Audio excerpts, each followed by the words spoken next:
ॐ ईश्वरो गुरुरात्मेति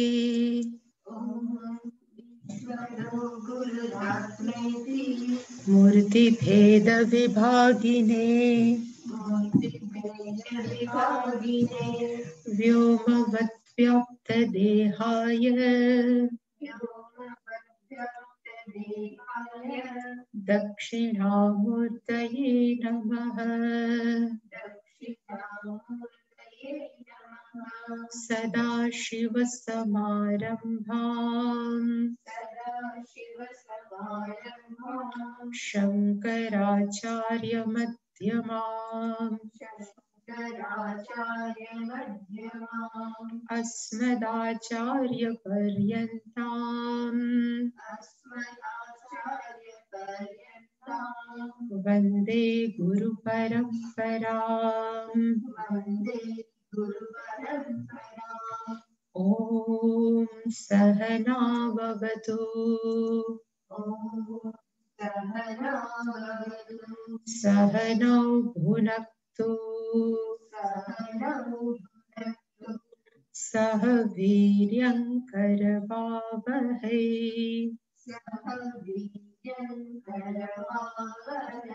तेजस्विनावधीतमस्तु मा विद्विषावहै।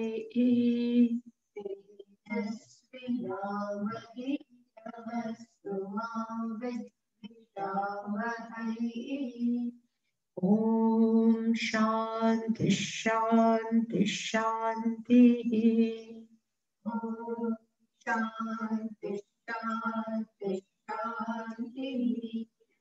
ॐ पार्थाय प्रतिबोधितां भगवता नारायणेन स्वयं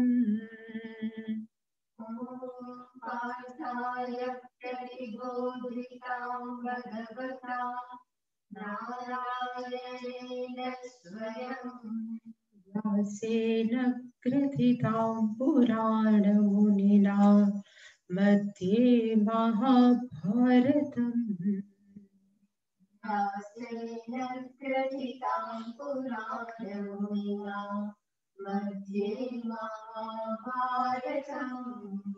अद्वैतामृतवर्षिणीं भगवतीम् अष्टादशाध्यायिनीम्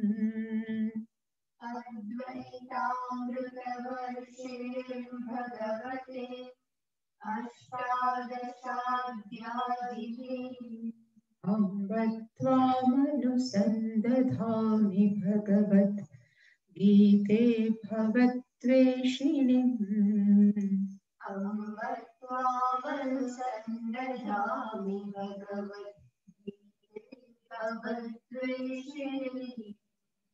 यं ब्रह्मा वरुणेन्द्ररुद्रमरुतस्तुन्वन्ति दिव्यैस्तवैः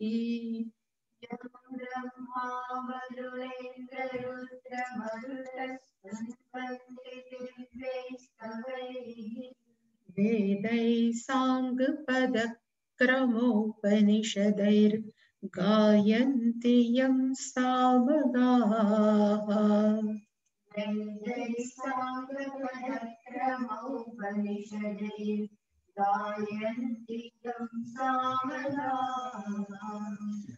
ध्यानावस्थिततद्गतेन मनसा पश्यन्ति यं योगिनः।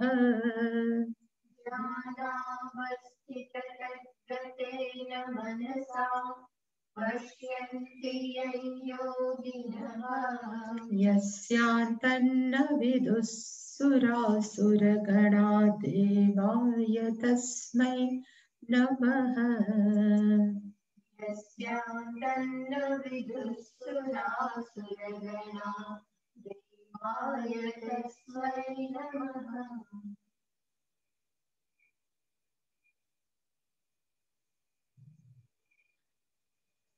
यामिमां पुष्पितां वाचम्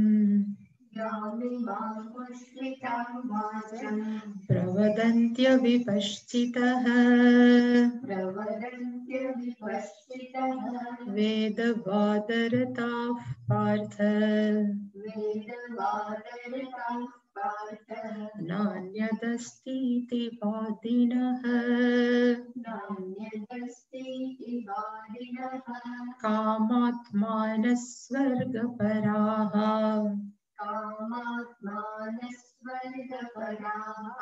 जन्म कर्म फलप्रदाम् क्रिया विशेष बहुलाम् भोगैश्वर्य गतिं प्रति भोगैश्वर्य प्रसक्तानाम्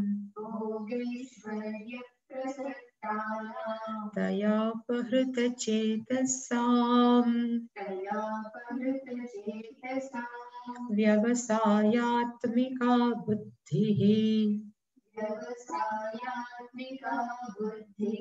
समाधौ न विधीयते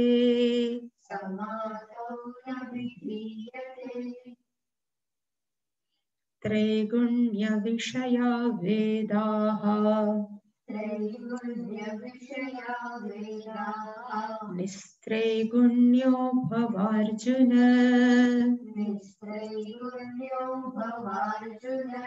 निर्द्वन्द्वो नित्यसत्त्वस्थः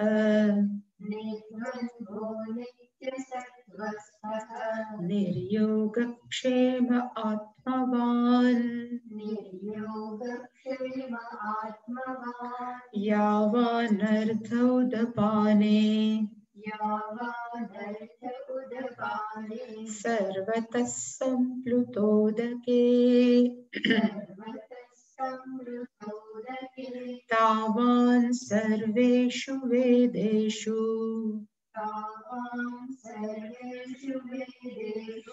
ब्राह्मणस्य विजानतः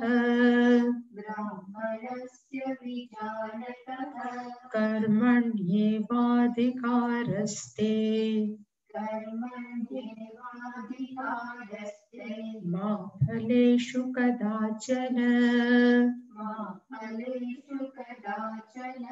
मा कर्मफलहेतुर्भूः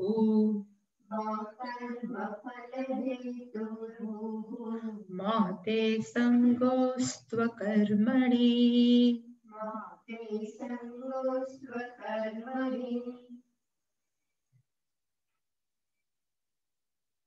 41-44 શ્લોકની અંદર ભગવાને વેદના પૂર્વ ભાગના માણસોનું વર્ણન કર્યું અને છેલ્લે એવું કીધું કે આવા ભાવથી જે જીવે છે એનું મન છે એ કેવું થઈ જાય છે તો અપહૃત એ ચોરાઈ જાય છે અને એ લોકો સાચો નિર્ણય ન લઈ શકે અને જો સાચો નિર્ણય ન લઈ શકે તો વ્યવસાયાત્મિકા બુદ્ધિ જે નિશ્ચયાત્મિકા છે એની બુદ્ધિની અંદર ન ઉતરી શકે એવું ભગવાને કીધું.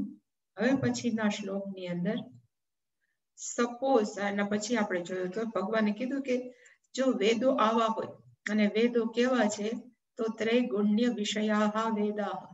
ગઈકાલે આપણે જોયું કે વેદો છે એ સત્વ રજસ અને તમસ ત્રણે ત્રણ વસ્તુઓની ઓફર કરે એટલે કે એવા જ ભરેલા છે પણ અર્જુન તારે શું થવાની જરૂર છે તો કે નિસ્ત્રેય ગુણ્ય આ ત્રણે ત્રણ ગુણમાંથી બહાર નીકળી જવાનું છે તો જ તું સાચા નિર્ણય લઈ શકીશ. એટલે અહીંયા નિસ્ત્રેય ગુણ્યનો અર્થ આપણે જોયો તો નિષ્કામ ભવ. કારણ કે એવું છે કે ત્રણ ગુણમાંથી આપણે ક્યારે બહાર નીકળી શકવાના જ નથી. ત્રિગુણાતીત એક સમજણ છે પણ આ શરીર છે ત્યાં સુધી એક ગુણ તો રહેવાનો જ છે. એટલે કે નિસ્ત્રેય ગુણ્યનો અર્થ થાય બને ત્યાં સુધી જે વેદોએ જે વિષયો ઓફર કર્યા છે એના પ્રત્યે તું નિષ્કામ ભવ, એના પ્રત્યે વધારે પડતી આસક્તિ ન રાખ એવું ભગવાને કીધું. પછી નિર્દ્વંદ ભવ. જીવનની અંદર ઘણા બધા દ્વંદનો સામનો કરવો પડે તો એનો અર્થ છે કે આપણી પોતાની ઇમ્યુનિટી વધારી દેવાની, આપણી પોતાની રોગ પ્રતિકારક શક્તિ જો વધારી દઈએ તો આ બધી તકલીફો આવે પણ આપણું મન કેવું રહે તો કે બેલેન્સ. એને કહેવાય નિર્દ્વંદ ભવ.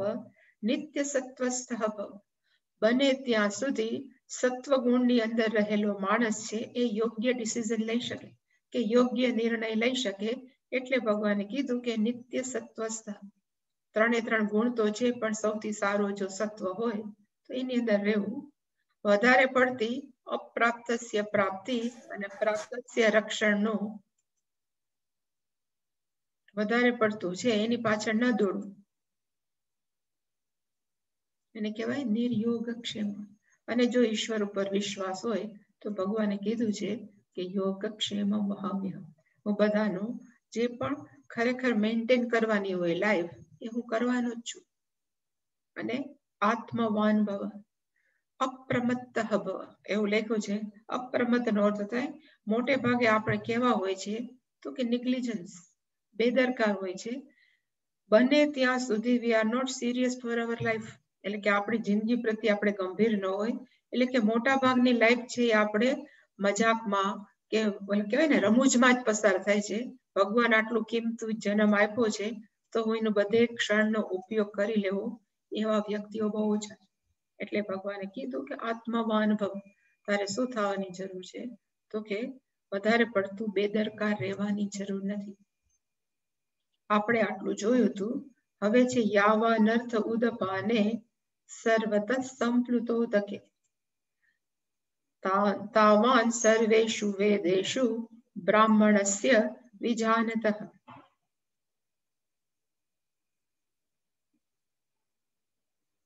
શંકરાચાર્યજી આ ભાષ્યમાં લખ્યું કે વેદોની અંદર અસંખ્ય કર્મો છે. અસંખ્ય કર્મના અસંખ્ય રિઝલ્ટ છે. આપણને ફળ પ્રાપ્ત થાય અને તમે એમ કહો છો કે આમાંથી કોઈની પણ અપેક્ષા ન રાખે. એટલે કે તાની ન અપેક્ષંતી. આવા બધા રિઝલ્ટની છે તમારે અપેક્ષા ન રાખવી. તો પછી શું કામ? એને પછી શંકરાચાર્ય લખ્યું કિમ અર્થ તાની ઈશ્વરાય ઇતિ અનુષ્ઠીયન્તે. તો પછી બધા જ કર્મો છે એ ભગવાન માટે જ કરવા એવું તમે શું કામ કહો છો? આટલા બધા રિઝલ્ટ છે બધું ભગવાનને આપો, ભગવાનને આપો એવું મગજમાં કહેવાય ને બેસતું નથી. એટલે ભગવાને કીધું કે એનું કારણ આ છે. અને અહીંયા આ જે શ્લોક છે એ ખરેખર કહેવા માંગે છે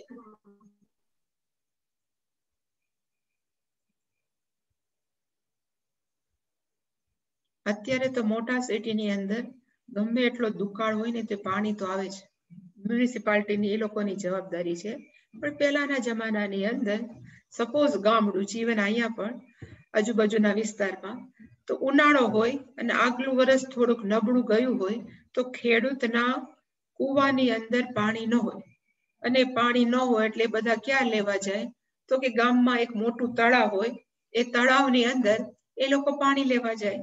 અને સપોઝ ત્યાં પાણી ન હોય ને તો એ લોકો અમે કરતા કે વીરડા ખોદીએ, બાજુની અંદર પાણીની બાજુમાં ખોદીએ તેમાંથી પાણી નીકળે. અને એ પાણીથી પછી પોતાનું નાહવા માટે કે પીવા માટે કે બધું એ લોકો યુઝ કરતા. આવું ઉનાળામાં થયું હોય અને પછી વરસાદ આવે અને વરસાદ આવ્યા પછી બધું જ જળબંબાકાર થઈ ગયું હોય. હવે એમ કે મારે ઓલા વીરડામાંથી જ પાણી પીવું છે. એ વાત છે એ કેટલી હાસ્યાસ્પદ લાગે. માણસો કોઈ પછી વીરડો ગોતે નહીં, કારણ કે બધે જ પાણી પાણી. એવી રીતે દુનિયાના માણસો છે એ સંસારી સુખની પાછળ કે વેદના પહેલા ભાગમાં જે કર્મ છે એના ફળ માટે થઈને બહુ પાછળ દોડીને પછી જયારે એમ કહેવામાં આવે કે આટલું બધું પાછળ દોડવાની જરૂર નથી, તમે એકને પ્રાપ્ત કરો ને તમને બધું મળી જાય. એટલે કોને પ્રાપ્ત કરો તો કાં તમે કોણ છો એ તમે જાણી જાઓ, અથવા તમે ઈશ્વરને પ્રાપ્ત કરો. પછી આ બધા જ નાના નાના કર્મો છે કે એના ફળ છે એ કેવા છે તો કે વીરડા જેવા. એકવાર મહાસમુદ્ર રૂપી આનંદ પ્રાપ્ત થઈ ગયો અંદરથી, પછી નાના નાના કર્મના આનંદ માટે ખરેખર માણસો જે દોડે શું કામ? એનો અર્થ કે ન જ દોડે. એવું અહીંયા કહેવામાં આવ્યું છે. આ જે શ્લોક છે એની અંદર કે માણસો એ નાના નાના કર્મ ફળ પાછળ એટલે દોડે છે જ્યારે આનંદ ક્યાં છે એ ખબર નથી. અને આનંદ છે અંદર જ છે. એવા ભાવ સાથે ભગવાને આ શ્લોક લખ્યો છે. તૈત્રીય ઉપનિષદની અંદર એક બહુ સરસ આનંદ મીમાંસા છે. એની અંદર એવું લખ્યું છે કે એક બ્રાહ્મણ સત યુવા અધ્યાય એવું છે બ્રાહ્મણો એક બ્રાહ્મણ છે, યુવાન છે, અને બધી જ રીતે સંપૂર્ણ કહેવાય ને કે એની એટલે કહેવાય ને આઈ થિંક તંદુરસ્તીમાં સારો છે, યુવાન છે, ડાયો છે, સમજણ છે. હવે એવા યુવાન પુરુષને એમ કહેવામાં આવે કે આખા પૃથ્વીનું રાજ તને આપી દઉં. હવે એ રાજ જ્યારે એવા યુવાન માણસને મળે ત્યારે કેટલો આનંદ મળે. એટલો જ આનંદ આત્મજ્ઞાન પ્રાપ્ત થાય અને કોઈક ઝાડ નીચે બેઠો હોય ને એ આત્મજ્ઞાનીને પ્રાપ્ત થાય. એટલે કે એ પછી દુનિયાનો રાજા થવા વાળે આનંદ માટે ન દોડે. પછી એને એનાથી વધારે ચાલુ કર્યું કે એનાથી વધારે કેટલા બધા દેવતાઓના લોક છે, આ જાના નામ, એવા ઘણા બધા દેવતાઓના લોકના વર્ણન કર્યા. એનો 100 ગણો આનંદ, પૃથ્વીના આનંદ કરતા 100 ગણો આનંદ છે એક બીજો દેવલોક છે, આ જાન જેવા દેવતાઓ રહે છે, એનો આનંદ છે 100 ગણો છે. એ લોકો they are more happy than આ યુવા જે આજે આટલું બધું આનંદ, એનાથી એ લોકો 100 ગણા આનંદમાં છે. પણ એના 100 ગણા આનંદ પાસે આત્મજ્ઞાની હજી જે એકલો બેઠો છે ને, જેની પાસે કાંઈ નથી, છતાં એ વધારે આનંદ.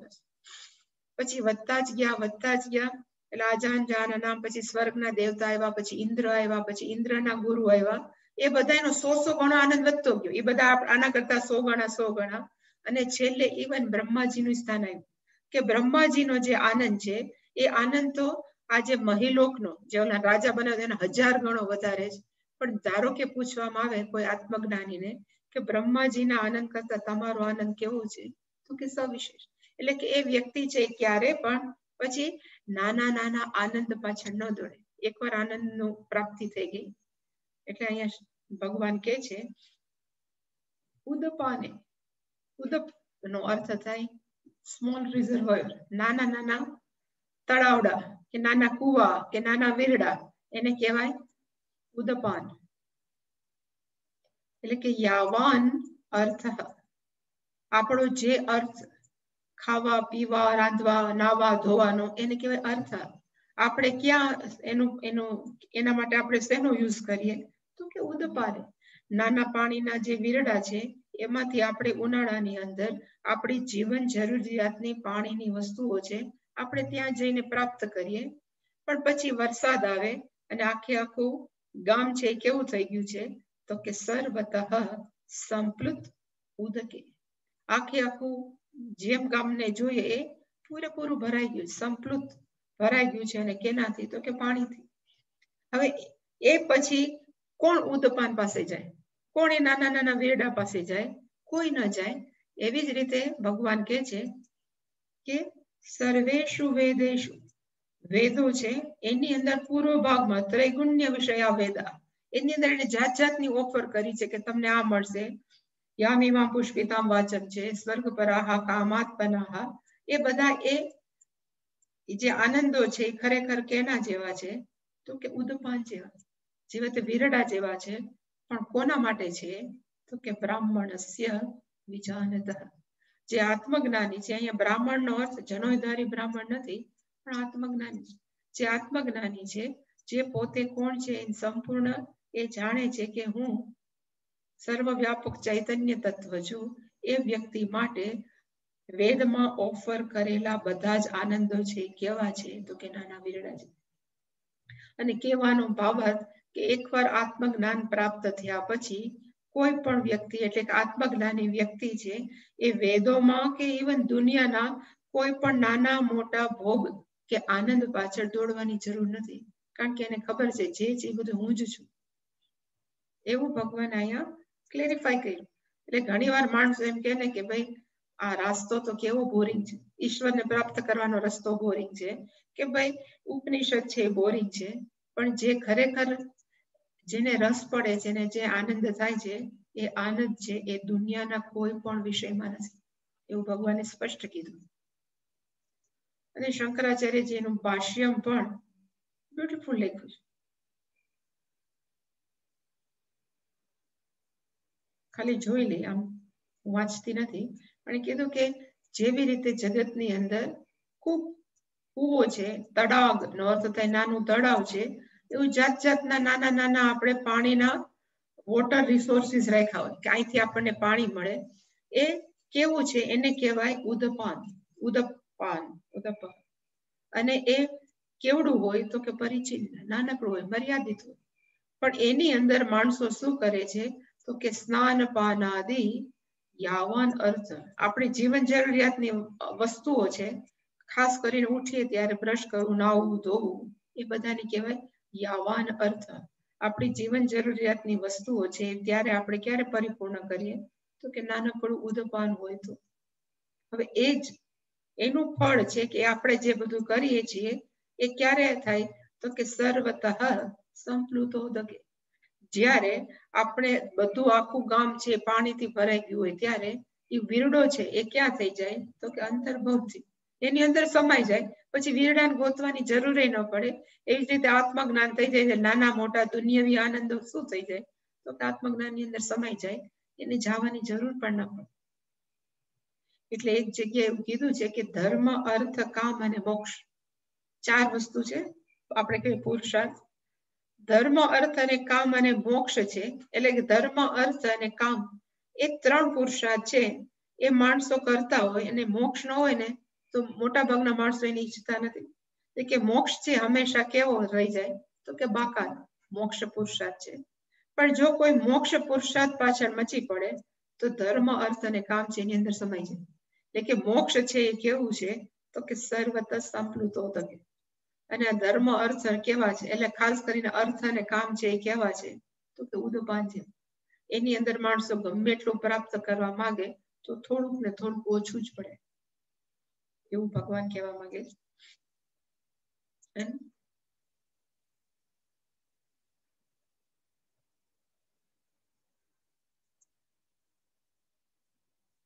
સર્વેષુ વેદેષુ વેદોક્તેષુ કર્મસુ યહ અર્થઃ યત કર્મફલમ, જાત જાતની જે પ્રલોભનો આપે છે વેદોની અંદર, તમે આ કરો તો આ મળી જાય, આ કરો તો આ મળી જાય, એ બધા જ કર્મફળ છે એ ખરેખર શું થઈ જાય છે તો કે જાણે અંતર્ભવતી.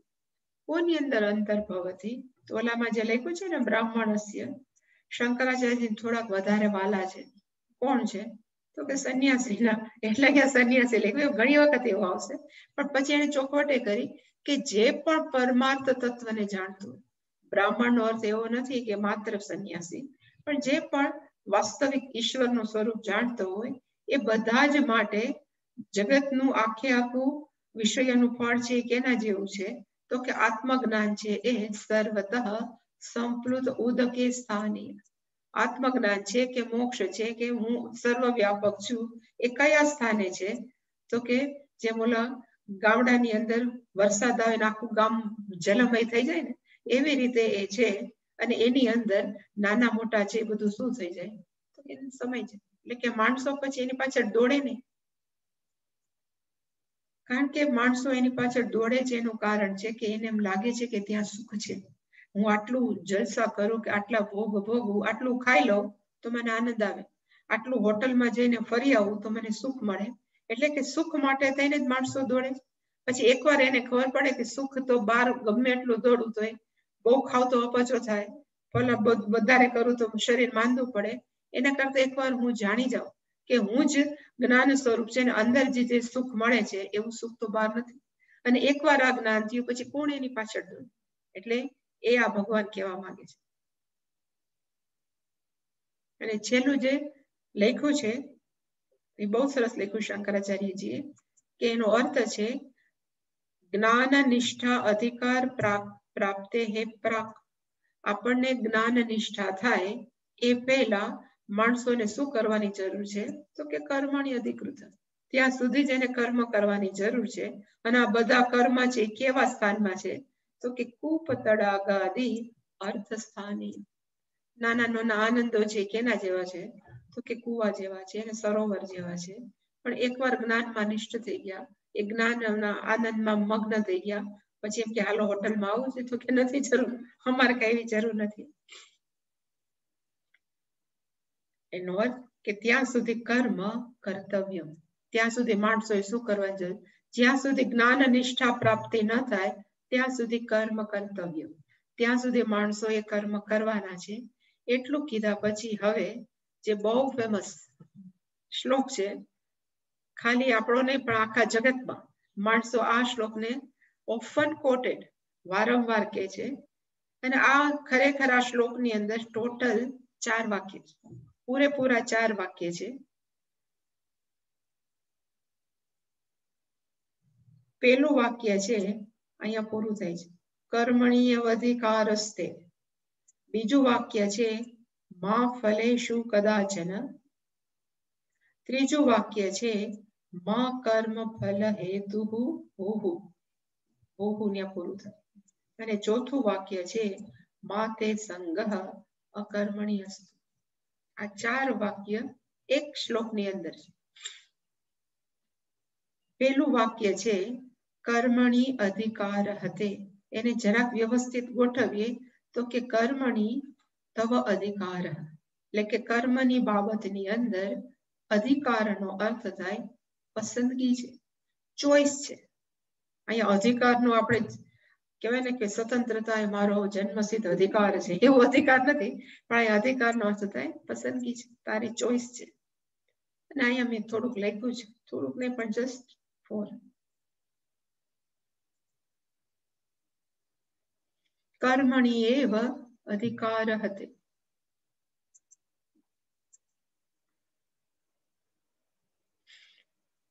એટલે અહીંયા મેં લખ્યું છે કે ભગવાને એવું શું કામ લખ્યું, આપણી પસંદગી છે એક જ બાબતમાં છે એ, અને કર્મની બાબત. એનો અર્થ કે આપણે કર્મને પસંદ કરી શકીએ કે મારે કરવું ન કરવું કે કેવી રીતે કરવું. એટલે એક હંમેશા આપણે ભગવાન માટે બોલીએ છીએ કરતું અકર્તું અન્યથા કરતું. એ ભગવાન માટે એમ કે ભગવાન તારે કરી શકે એવું આપણી બાબત નહીં છે. કર્મ કરવાની અંદર આપણે કરતું અકર્તું અન્યથા કરતું. કોક એમ કે હાલો તાલી વગાડો, સપોઝ સ્વામીજી બહુ સરસ એક્ઝામ્પલ આપતા કે મોટો હોલ ભર્યો ને અચાનક સ્વામીજી એમ કે તાલી વગાડો. અમુક છે કે સ્વામીજી માયનો છે એટલે તાલી વગાડે, બિચારા વગાડે. પછી કોક કે બોલે તો હું શું કામ કરું, ન જ કરું, એટલે કોઈ ન વગાડે. અને સ્વામીજી કે આમ તાલી વગાડો તો કોક આમ વગાડે, કોક આમ વગાડે. કોઈ પણ પોતાની સ્ટાઇલથી વગાડી શકે. એનો અર્થ તાળી છે એ વગાડી પણ શકાય, તાલી છે ન પણ વગાડી શકાય, અને તાળી છે જુદી રીતે વગાડી શકાય. કોઈક માથું ધોણાવાય માંડે, ગમે રીતે માણસ કરે, અન્યથા કરતું. એટલે કે માણસ પાસે કર્મ કરવાની બાબતમાં શું છે તો કે યુ ડુ હેવ ચોઇસ. આપણને કર્મ કરવાની બાબતની અંદર જ ભગવાને શું આપ્યું છે તો કે પસંદગી આપી. અને આવું શું કામ પસંદગી આપી છે તો કે ભગવાને આપણને એક ગિફ્ટ આપી છે, એક ભેટ આપી છે, અને ભેટનું નામ છે ફ્રી વિલ. ફ્રી વિલ નો અર્થ થાય મુક્ત ઈચ્છા શક્તિ. મેં સરસ એનું ગુજરાતી કહ્યું હતું કે મુક્ત ઈચ્છા શક્તિ. એક સ્ટોરી સ્વામીજી કરતા, અત્યારે ગીરની ગાયનું બહુ મહત્વ છે. અહીંયા પણ છે, બધી જગ્યાએ ગીરની ગાયનું મહત્વ છે. અને આ એક્ઝામ્પલ પોરબંદર આવ્યા ત્યારે આપ્યું હતું, આ ગીર ગાયનું એક્ઝામ્પલ છે. પછી કે અહીંથી નક્કી થયું કે જુનાગઢમાંથી કે સાસણમાંથી થોડીક ગીર ગાયને એક્સપોર્ટ કરવી. અમેરિકા વાળાએ માંગે કે અમને થોડીક ગાય આપો, અમે ત્યાં લઈને પાછું એનું બ્રીડિંગ કરશું તો અમારે પણ સારી ગાયનું બ્રીડ થાય, ત્યાં વધારે સારી જાતની ગાયો બને. એટલે કે ગાયોને અમુક ગાયને તૈયાર કરીને they are sending them, US મોકલતા હતા. હવે એની બાજુમાં જે ગાય જાતી હોય એની મધર તો હોય જ ને, એની માય ઉભી હશે કે એનો ધારો કે એના બાપુ જે હોય કોઈ ખૂટ પણ ઉભો હશે, પણ જે ગાય જાતી હોય એને આ ગાય છે એની માતા છે, મધર ગાય છે, એને કઈ શિખામણ આપે કે તું ગાય તું જાજો તો ક્યાંય આડું ખાતી નહીં, રાતે આડોડું જાતી નહીં, પીવા હોય એટલું જ પીજે, આડોડું પીતી નહીં. એવું કાંઈ પણ સૂચના છે એ ક્યારે પણ મધર કાઉ એ ક્યારે એની વાછડીને આપે ન આપે. શું કામ નથી આપતી? કારણ કે એની પાસે મુક્ત ઈચ્છા શક્તિ નથી. ગાયને તમે ચારો આપો તો એ ચારું જ ખાય, પછી એમ ન કે આજ ચારો નથી ખાવા, મારે તો પીઝા ખાવા છે, એવું ગાય ન બોલે. એટલે કે એ ભગવાને કોને આપ્યું છે તો કે મનુષ્યને જ. એટલે કે મનુષ્ય માટે ભગવાને ફ્રી વિલ આપી છે, કે મુક્ત ઈચ્છા શક્તિ આપી છે. એટલે આપણે કરવું હોય તો કરીએ ખરા, ન કરવું હોય તો ન પણ કરીએ, અને કરવું છે we can do different way. આપણે કરવું છે એ બીજી રીતે થઈ શકે. એટલે ભગવાને કીધું કે કર્મ કરવાની બાબતમાં જ તવ અધિકાર અર્થ થાય તારી પસંદગી છે કે ચોઈસ. એટલે તો વોટિંગ રાખે જ ને, ઇલેક્શન શું કામ રાખે? આપણે ધારીએ ને ઇલેક્શન કે મત આપી શકીએ, અને આપણે જે ધારીએ એને આપણે ચૂંટી શકીએ, એટલે જ કે પ્રજા છે, એ પ્રજાનું રાજ છે, એટલા માટે કે આપણે ઈચ્છીએ એ કરી શકીએ. એને જ કહેવાય તે, એટલે કે તારો અધિકાર. મનુષ્ય તરીકે આપણો પસંદગી કઈ જગ્યાએ છે? તો કે કર્મ કરવાની બાબત. કર્મ કરવું તો કેવું કરવું? સારું કરવું, ખરાબ કરવું, કોઈ પણ જે કર્મ છે એ આપણે કરી શકીએ. અને એ જ કારણે માણસ છે એ મોક્ષને પણ પ્રાપ્ત કરી શકે. અને કર્મમાં પસંદગી હોવાને કારણે આપણે કદાચ ખાડામાં પણ જઈ શકીએ. કારણ કે ખરાબ કર્મ કરીએ તો આપણને ખબર નથી ભગવાન ક્યાં મોકલે, અને સારું કર્મ કરીએ તો સ્વર્ગ પણ મળી શકે, મોક્ષ પણ મળી શકે. જે ધારીએ એ બધું જ આપણે કરી શકીએ. શેના દ્વારા? તો કે કર્મણી. એટલે કે પહેલું વાક્ય છે કે we have choice on with reference to action. એટલે કે આપણે કર્મ બાબતની અંદર આપણને ચોઇસ છે કે પસંદગી છે. બીજી પસંદગી આપણને બીજે ક્યાંય છે, એટલે ભગવાને તરત સ્પષ્ટ કહ્યું કે કર્મની બાબતમાં જ તારી પસંદગી છે, પણ બીજી કોઈ બાબતમાં નથી. અને કઈ બાબતમાં? કે ધારો કે તે બહુ સારું કર્મ કર્યું, એટલે તને આપણને એમ થાય કે મેં આટલું કર્મ કર્યું, મને આ જ ફળ મળવું જોઈએ. એ ફળની બાબતની અંદર વી ડોન્ટ હેવ ચોઇસ. એટલે કે બીજું વાક્ય છે, આમ કેવું છે, માં ફલેશુ કદાચન. એને મેં લખ્યું છે ફલેશુ, એટલે કે કર્મ ફળની બાબતની અંદર આ જે પેલું છે આપણને ચોઈસ નથી. તે અધિકાર મેં પાછું લખ્યું. ભગવાન પાછું દર વખતે એમ ન લખે, પણ એને મૂકવું જોઈએ કે ફળની બાબતની અંદર આપણને ચોઈસ નથી. માનો અર્થ થાય ન અસ્તિ. આટલું વધારે એના માન વધારે નથી કેવું, પણ માનો અર્થ થાય જરૂર, એટલે આપણી પાસે ચોઈસ નથી. અને શું કામ ચોઈસ નથી? એટલે એવું કે છે કે કર્મ ફળ છે આપણને 4 રીતે પ્રાપ્ત થઈ શકે. અને 4 રીતે એટલે કેવી રીતે? એટલે મેં એવું લખ્યું છે, આપણે જે કર્મ ફળ ઈચ્છીએ. ધારો કે કોઈ વ્યક્તિએ બિઝનેસ કર્યો, અને બિઝનેસની અંદર એને વિચાર્યું કે મને 10 લાખ રાખીએ, એનાથી વધારે કેટલું વિચાર્યા કે 10 લાખનો પ્રોફિટ મળવો જોઈએ. એટલું એને કામ કર્યું, અને 1 વર્ષના અંતે જ્યારે એને વિચાર્યું કે મને પ્રોફિટ છે એ 10 લાખનો મળવો જોઈએ, તો પ્રોફિટ છે એ 10 લાખથી વધુ પણ મળી શકે. પછી ધારો કે આપણે પ્રોફિટ એટલે કે નફો 10 લાખ વિચાર્યો હોય તો 10 લાખ પણ મળી શકે. ક્યારેક પ્રોફિટ છે, ધંધો છે, ઓછું ચાલે તો 10 લાખથી ઓછો પણ થાય. અને ક્યારેક માણસને છે એમાં ખોટ પણ જાય. 10 લાખ છે એ પણ જાય, જે આપણે ઇન્વેસ્ટ કર્યા હોય જે પણ, એનાથી ટોટલી ઓપોઝિટ મળે. એનો અર્થ કે કર્મ ફળની અંદર આપણે ક્યારે પણ પસંદગી નથી રાખી શકતા. પણ માણસોને એવું છે કે કર્મ ફળની અંદર રાહ જોઈને બેસે. પસંદગી કરવા કરતા પણ કર્મ કરે પછી રાહ જોઈને બેસે કે મેં આટલું કર્મ કર્યું છે, મને આ મળવું જ જોઈએ, પણ એ ન જ મળે. અને આનું સારામાં સારું એક્ઝામ્પલ સ્વામીજી બહુ સરસ આપતા. અહીંયા તો હવે પોરબંદરમાં થાય છે કે સપોઝ મ્યુનિસિપાલિટીની પેલી બસ હોય ને, એક જગ્યાએથી બીજી જગ્યાએ લઈ જાય, બેસની બસ હોય, આપણે એને શું કહીએ અંદર દોડતી બસ હોય, નગરપાલિકાની બસ. હવે એક કર્મચારી છે જે ક્યારે હંમેશા ઓફિસમાં બાય બસ જાય છે, અને એનો 11 વાગ્યાનો આપણે રાખીએ 10 AM નો, સવારે 10 વાગે હંમેશા એ જે બસ સ્ટેન્ડ ઉપર ઉભો રહે ને ત્યારે એને હંમેશા બસ મળે. એવું નક્કી છે 10 વાગે બસ મળે એટલે એમાં બેસી જાય, 10:30 ની આસપાસ ઓફિસે પહોંચે. એટલે કે એ વ્યક્તિ પોતાનું જે પણ કાર્ય કરી પતાવીને 10 વાગે તેને પહોંચવું જ પડે. એટલે કે 10 વાગે પહોંચે અને બસ ઊભી હોય તો એનો અર્થ કે એને ધાર્યું હતું કે મને બસ મળે, એવું જ થયું. પણ ક્યારેક એ 10 વાગે બસની રાહ જોઈને વ્યક્તિ ઊભી હોય અને એની ફ્રેન્ડ, કોક એની વ્યક્તિ ફ્રેન્ડ નીકળે બાય કાર કે બાય બાઇક, કોઈ પણ એનો ફ્રેન્ડ નીકળે, એટલે કે તું અહીં ઊભો છો, ચાલ તારે લઈ જાઓ, મારે ક્યાં જવું છે. એટલે એને રાઈડ આપે કે હું તારે ચાલો રાઈડ આપું, તું તારે બેસી જા. એટલે કે બસ કરતા એને સારું મળ્યું. પછી સપોઝ થોડુંક મોડું થયું એને તૈયાર થવામાં, અને 10 વાગી ગયા છે, એટલે એ દોડીને બસ ઉપર ચડી ગયો, પણ બસની અંદર બહુ ગળદી હતી, ચડી ગયો ખરો પણ બેસવાની જગ્યા ન મળી, તો એ આમ કરીને ગોઠવાઈ ગયો, ગમે એમ કરીને એની ઓફિસ સુધી પહોંચ્યો. પણ એને હતું કે આરામથી હું બસમાં બેસીને જાઉં, એવું નથી.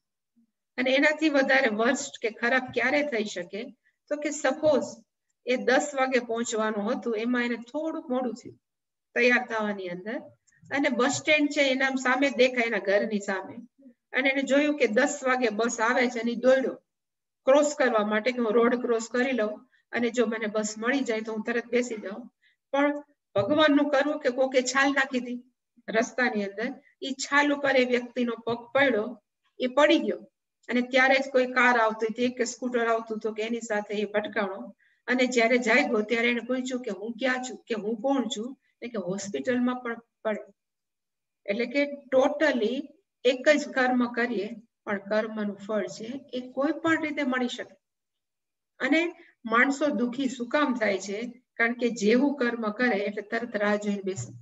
ઇવન છોકરાઓ પણ, બાળકો પણ જેવું 10માની કે 12માની એક્ઝામ આપે એટલે એને છે કે મેં બહુ પ્રયત્ન કર્યો હતો એટલે મને આટલું તો રિઝલ્ટ મળવું જ જોઈએ, પણ આટલું રિઝલ્ટ ન જ મળે. એનું કારણ શું?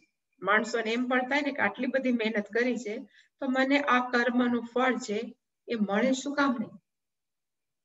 તો એનું કારણ એક જ છે કે આપણે આપણા એમે લખ્યું છે પ્રારબ્ધ કર્મ લઈને આવ્યા છે. અને પ્રારબ્ધ કર્મનો અર્થ આપણા પોતાના ભાગના પુણ્ય અને પાપ.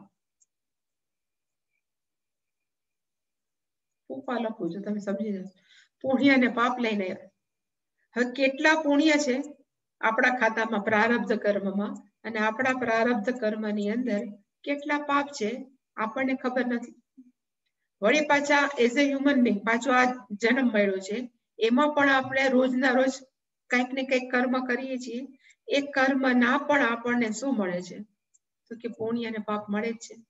હવે એ આ જન્મના કર્મના પુણ્ય પાપ છે એનું ઇન્ટરેક્શન આગલા આપણા પ્રારબ્ધ કર્મના પુણ્ય પાપ સાથે ભગવાન એનું કંઈક લેખાજોખું કરે. એટલે કે આ જન્મના પણ પુણ્ય પાપ છે, એ પુણ્ય પાપ પ્રારબ્ધ કર્મના પુણ્ય. હવે ભગવાનને ક્યારે આપણે બહુ સારું કામ કર્યું હોય, પુણ્યરૂપી કામ કર્યું હોય, અને આપણે એમ ઈચ્છીએ કે મને આટલા પુણ્યનું ફળ મળે, પણ ભગવાન એમાં થોડુંક પાપ નાખી દે પ્રારબ્ધ કર્મ. આપણને ખબર નથી ભગવાને ક્યાં કેટલું એડ કર્યું. એવી જ રીતે ઘણી વાર આપણને એમ થાય કે આ જીવન કેવું જીવે છે, ખરાબ જીવે છે, છતાં એના જીવનની અંદર આટલી બધી ફેસિલિટી પુણ્ય શું કામ છે? તો કે આગલા જન્મનું બાથું લઈને આવ્યો છે. ક્યારેક ભગવાન એમાં પુણ્ય નાખતા હોય. એટલે કે આપણને કર્મ ફળ આડું અવળું મળે છે એનું કારણ છે કે આ જન્મનું કર્મ ફળ, પ્રારબ્ધ કર્મનું કર્મ ફળ છે એ ખીચડી થઈને કંઈક નવું જ આપણને ભગવાન આપે. એટલે કે આ જ મળે એવું જીવનની અંદર વી નેવર શ્યોર, ક્યારે મળતું નથી. અને આપણે ખાતાની અંદર પ્રારબ્ધના કર્મના કેટલા પુણ્ય અને પાપ ખબર નથી. એટલે શાસ્ત્ર હંમેશા શું કહે છે કે ભાઈ તમે પંચ મહાયજ્ઞ કરો, જે આ ત્રીજા અધ્યાયમાં આવે. પંચ મહાયજ્ઞ જેટલા આપણે કરીએ એટલા આપણે આપણા ખાતાની અંદર પુણ્યને વધારી શકીએ. ઇવન એમ પણ કહે છે કે બને એટલા જપ કરો, સારા કર્મ કરો, ભગવાનની પ્રાર્થના કરો. એ જેટલું જેટલું આપણે કરીએ એટલા આપણે પુણ્ય કર્મ છે એ વધતા જાય. હવે આ પુણ્ય કર્મ છે જે આપણે વધારીએ, એ પુણ્ય કર્મ છે આપણને જે પ્રારબ્ધ કર્મની અંદર પાપ અને પ્રાપ્ત થવાનું હોય એને શું કરી શકે? તો સારી ભાષામાં એમ કહેવાય કે એને ન્યુટ્રલાઇઝ કરે અથવા એને ઓછા કરી શકે. એટલે આપણને વધારે પડતા કંઈક ખાવાનું હોય એના કરતા આપણને શું થાય તો કે ઓછું મળે. પણ ક્યાં ઓછું મળે, કેટલું ઓછું મળે, કેટલું વધારે મળે એ વી ડોન્ટ નો. એટલે મીરાબાઈએ જે કીધું છે કર્મ કી ગતિ ન્યારી ઈ આ, કે આપણને ખબર નથી કે કર્મનું પણ આવું જ શું કામ મળ્યું. અને માણસોને એ અધિકાર પણ નથી કે આપણને કહેવાનું કે ભગવાન મેં આટલું કર્યું મને આવું શું કામ નહીં. એટલે ભગવાને કીધું કે મેન્ટલી પ્રિપેર રહેવાનું, તારે માનસિક રીતે તૈયાર રહેવાનું કે ફળમાં તારી પસંદગી નથી, કર્મ કરવાની જ તારે શું છે તો કે પસંદગી. આટલું કીધા પછી 2 વાક્ય, ત્રીજું વાક્ય એને કીધું કે મોટા ભાગના માણસોનો ફોકસ કે ગોલ ક્યાં હોય છે તો કે કર્મ કરવા કરતા કર્મ ફળ ઉપર જ વધારે હોય. એટલે ત્રીજું વાક્ય એવું છે ને કે કર્મ ફલ હેતુ માં ભૂ, એટલે કે તું તારા કર્મ ફળનું કારણ નહીં બનીશ. પાછું માં આવ્યું, જ્યાં જ્યાં માં છે ને બધાનું છે ન નહીં થતું, નહીં થતું, નાસ્તિ. અહીંયા ભગવાને કીધું કે તારા કર્મ બે રીતે થઈ શકે. ઘણી વાર છે ને માણસો જે ડિપ્રેશનમાં આવી જાય કે મેં આટલું બધું કર્મ કર્યું છતાં જો મને ફળ આવું મળ્યું તો મારું નસીબ જ ખરાબ, એવા થઈને માણસ ડિપ્રેસ થઈ શકે. અને કાંઈક કર્મ કર્યું સારું થઈ ગયું તો માણસ એ ફૂલાઈને ફૂલશીએ થઈ જાય, જોયું હું કરું એમાં કઈ થાય જ નહીં. એટલે ભગવાને કીધું કે ક્યારે પણ કર્મ ફલ હેતુ ન થાય કારણ. હું મારા કર્મ ફળનું મેં જ કર્યું છે એવું ક્યારે તું એની ઓનરશીપ ન લેતો, એની તું માલિકી ન લેતો. એટલે શંકરાચાર્યમાં અહીંયા એનું ભાષ્યમ લખ્યું છે. પેલું તો બહુ લાંબુ નથી પણ છતાં મેં કીધું કે આ ભાષ્યમ સરસ. શંકરાચાર્યજી કહેવા શું માંગે છે કે યદાહી, કે જ્યારે કર્મ ફલ તૃષ્ણા પ્રયુક્ત, માણસ કોઈ પણ કર્મ કરે છે એ કેવા ભાવથી કરે છે તો કે મને આ કર્મ ફળ મળવું જોઈએ એવાથી. કર્મ ફલ તૃષ્ણા પ્રયુક્ત કર્મણી પ્રવર્તતે, માણસ છે જ્યારે કર્મ કરે તદા ત્યારે શું થાય છે તો કે કર્મ ફલસ્ય એવ જન્મનઃ હેતુ ભવે. આપણું પુનરપી જન્મ અને પુનરપી મરણ થવાનું કારણ કયું છે કે કર્મ ફલ હેતુ. જે આપણે કહીએ ને ભોગતા અને કરતા થાય. કર્મ કોણ કરે છે તો કે કર્મ કરનારો હું. મેં આટલું કર્યું ત્યારે આ થયું. એ જે બોલવા વાળો છે એ કોણ છે તો કે કરતા. અને એ જેટલું બોલે કે મેં આ કર્યું છે એટલું એને ભોગવવું તો પડે. એને અનુભવ તો ભોગવવું એટલે અનુભવ કરવો પડે. અને અનુભવ કરે એને શું કહેવાય તો કે ભોગતા. અને એ પોતે જેટલું કર્યું એનો અનુભવ આ જન્મમાં ન થાય એટલે ભગવાન કહે કે કાંઈ વાંધો નહીં, આવતો જન્મ તો છે જ ને, બીજા જન્મમાં ભોગવ છે. એટલે આપણે ઘણી વાર કે આ જન્મ નહીં તો આગલા જન્મ. એવી રીતે જન્મને હેતુ ભવે. આપણો બીજા જન્મનું કારણ કયું છે તો કે આપણી કર્મ ફળમાં રહેલી આસક્તિ. એ જ આપણું છે એ આગલા જન્મનું કારણ છે. એટલે ભગવાન કીધું કે મહેરબાની કરીને માં ભૂ એવું તું કરતો નહીં. જસ્ટ મને યાદ આવ્યું હતું. પણ એનો અર્થ કે આપણે કર્મ અને ફળની આશા ન રાખવી, અથવા કર્મ ફળ મને આવું જ મળવું જોઈએ. એક વ્યક્તિ હતી જે ખરેખર એવું જ કહેતી હતી કે હું આટલું કર્મ કરું છું, આટલા બધા, છતાં મને ક્યારે પણ પોઝિટિવ રિઝલ્ટ મળે એવું દેખાતું જ નથી. એવું તે મેં ક્યાં પાપ કર્યા હશે. પછી માણસો એમ કે મને આ જન્મમાં આવું થયું. પણ એ જે આ જન્મમાં આપણે આવા છીએ એ કેનું કારણ છે તો કે પૂર્વ જન્મના હેતુ. આપણા પૂર્વ, અને અત્યારે પાછા ભગવાનને કોશીએ કે ગમે એ કરીએ તો અત્યારે આપણે શું કરીએ છીએ તો કે ભાથું બાંધીએ. અને કેનું તો કે આગલા જન્મ. એટલે કે કોઈ પણ કર્મ ફળની આપણે આશા રાખીએ એ હંમેશા શું છે તો કે આગલા જન્મનું પાછું. માણસો એક બીજો પ્રશ્ન પૂછે છે કે આટલા બધા આપણે ઘણા જોઈએ કે ઘણા બધા પોલિટિશિયન છે કે ઘણી બધી વ્યક્તિ એવી છે કે બહુ ખોટું કરે, બહુ જ ખોટું કરે એના જીવનની અંદર, આપણને ખબર છે. છતાં એની લાઈફ છે એ ભગવાન આપણને એમ લાગે છે કે અત્યારે તો કેવા જલસે થઈ જાય, અત્યારે એને કાંઈ પ્રોબ્લેમ નથી. એટલે એવું શાસ્ત્ર કહે છે કે અત્યારે જે જલસા કરાવે ને એ પછી બહુ તકલીફ. એટલે બીજા જન્મની અંદર ભગવાન જે આપણને ખબર નથી કે શું છે, એના કરતા થોડું કંઈક ખોટું થયું ને અત્યારે ભગવાન રિઝલ્ટ આપી દે ને તો આપણે એટલું ભોગવી લીધું. પણ ભગવાન જે ભેગું જ કરતા જશે તો વી ડોન્ટ નો કે પછીનો જન્મ આપણને કેવો. એટલે કે એના કરતા બેટર કયું છે તો ક્યારે પણ કર્મ ફળના કારણ આવવાની જરૂર નથી. અને એટલા માટે તો કર્મયોગ આખો આમાંથી ડેવલપ કર્યો ને ભગવાન. કારણ કે માણસ બે ઉપર જ ચાલે છે. મને હું આટલું કર્મ કરવા વાળો છું અને હું કર્મ કરું તો મને આટલું ફળ મળે. એના ઉપરથી બીજો જન્મ નક્કી થાય છે. ભગવાન અહીંયા કીધું એટલે કે હું કર્મ કરું છું એનો અર્થ પોતાની જાતને શું માને છે તો કે કરતા માને છે. અને હું ભોગવું છું એને આપણે શું માનીએ છીએ કે ભગવાન મને ફલાણા આમ કર્યું, દુઃખી થઈએ છીએ, એને કહેવાય આપણે શું થઈએ છીએ ભોગતા. જ્યાં સુધી કરતા અને ભોગતાનો ભાવ રહેશે ત્યાં સુધી ભગવાને કીધું પુનરપી જનનમ પુનરપી મરણ. તો આમાંથી બહાર નીકળવું હોય તો કેવી રીતે નીકળવું તો કે રિલેટિવલી નીકળવાનું. પેલા રિલેટિવનો અર્થ થાય આપેક્ષિક રીતે, અને રિલેટિવ અપેક્ષિક જ થાય ને, અપેક્ષિક રીતે થાય રિલેટિવલી. અને કેવી રીતે? તો કે હું કર્મ કરું છું પણ નોટ ફોર મી. હું કર્મ કરું છું ખરા, પણ હું મારા માટે કરતો કે કરતી નથી. કોના માટે કરું છું? તો કે ભગવાન માટે. એટલે ત્યારે આપણે અપેક્ષિક કે રિલેટિવલી કરતાપણાના ભાવમાંથી નીકળી. નહીં તો કરતાનો અર્થ થાય હું કરું છું કોના માટે? મારા માટે. એને જ કહેવાય કરતા. એટલે ભગવાને પહેલી વાર માણસને કે વ્યક્તિને બહાર કાઢવા માટે કહ્યું કે તારે કર્મ કરવું, પણ કેવા ભાવમાંથી કરવું? તો કે ભગવાન માટે. એટલે કરતાપણાના ભાવમાંથી નીકળ્યા. અને એવી જ રીતે જીવનમાં જે પણ ભોગવવાનું આવે અને આપણે સુખી દુઃખી થાય, એ સુખ દુઃખ જ પછી આપણે વિચાર કરીએ કે ઓલાએ મને આટલો દુઃખી કર્યો છે ને હું જોઈ લઈશ, ફલાણે મને આટલું કર્યું છે હું જોઈ લઈશ. એટલે કે જે સુખ દુઃખ છે એ આપણને પછીનું કર્મ કેમ કરવું એ સમજાવે છે. કેવી રીતે કોલાનો બદલો લેવો કે શું કરવું. પણ જ્યારે આપણા જીવનની અંદર સુખ દુઃખ આવે તો ભગવાન કે તું એ સ્વીકાર, પણ કેવી રીતે? તો કે રિલેટિવલી, આપેક્ષિક રીતે. અને કેવી રીતે રિલેટિવલી? તો કે જે પણ કર્મ ફળ મળે છે એ મારું જ છે, પણ મને એની અંદર કોઈ કમ્પ્લેન એટલે નથી કે આવે છે તો ભગવાન તરફથી.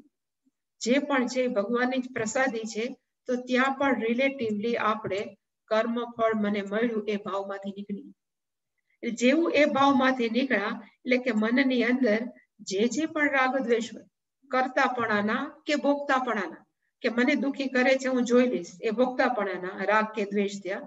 અને કરતાપણા મારા જેવો કોણ, હું આવું કરી નાખું, એના પણ રાગ દ્વેષ છે. એમાંથી જયારે નીકળી જાય એટલે ભગવાન કે ચિત્ત શુદ્ધિ થઈ. અને જેવી ચિત્ત શુદ્ધિ થાય એટલે પછી કે તમે શ્રવણ મનન નિધિધ્યાસન કરો, ધીમે ધીમે ગ્રેજ્યુઅલી માણસનું શું થશે? તો એમાંથી છૂટી જશે. પણ પહેલું પગથિયું કયું છે? સીધે સીધો કઈ ઓલો વાંસ કૂદકો મારવાની જરૂર નથી. પહેલું પગથિયું તો કયું છે? કે કર્મયોગ જ છે. એટલે ભગવાને આટલી સ્પષ્ટતા કરી કે કર્મ ફલ હેતુ મહાભૂત. તારી પોતાની જાતને કોઈ પણ કર્મ ફળનું કારણ ગણવાની જરૂર નથી. કારણ કે સ્ટીલ આમાંય આપણને ખબર નથી કે આ કર્મ ફળની અંદર ભગવાને કેટલા મસાલા ભેગા કર્યા છે, કેટલા પાપના, કેટલા પુણ્યના, કેટલા ગ્રેડ છે પાપ પુણ્યના, વી ડોન્ટ નો. એટલે કે કોઈ પણ માથે લેવાની જરૂર જ નથી, પોઝિટિવલી કે નેગેટિવલી. એટલે ઘણા માણસો કે હું તો આવો જ છું, એ નેગેટિવલી પણ બોલતા હોય બિચારા, પછી ડિપ્રેસ થઈ જતા હોય. એવું કરવાની જરૂર નથી. આ ત્રીજું વાક્ય. અને ચોથું વાક્ય આટલું બધું કહેવા માંડ્યા કે ભાઈ કર્મની અંદર જ તારો પસંદગી છે, કર્મ ફળની અંદર જરાય નહીં. અને વળી પાછું તારે એમ માનવું જ નહીં કે આ કર્મ ફળનું કારણ હું છું. એવું સાંભળીને પછી એમ થાય કે બધી માથાકૂટ કર્મ કરવામાં છે, એના કરતા ન કરીએ તો એક પંચાયત પૂરી થાય, કરવાની જરૂર નહીં. એટલે ભગવાને કીધું ના ના, એવું જરૂર નથી, યુ ડુ યુર ડ્યુટી. એટલે ભગવાને છેલ્લે કીધું મા તે સંગહ અકર્મણી અસ્તુ. મહેરબાની કરીને તારા મનની અંદર તું એવું ડેવલપ ન કરતો કે મારે શું કરવું છે, તો કે અકર્મણી, મારે કઈ કર્મ કરવા જ નથી.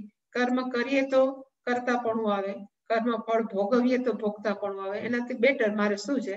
કાંઈ નથી કરવું.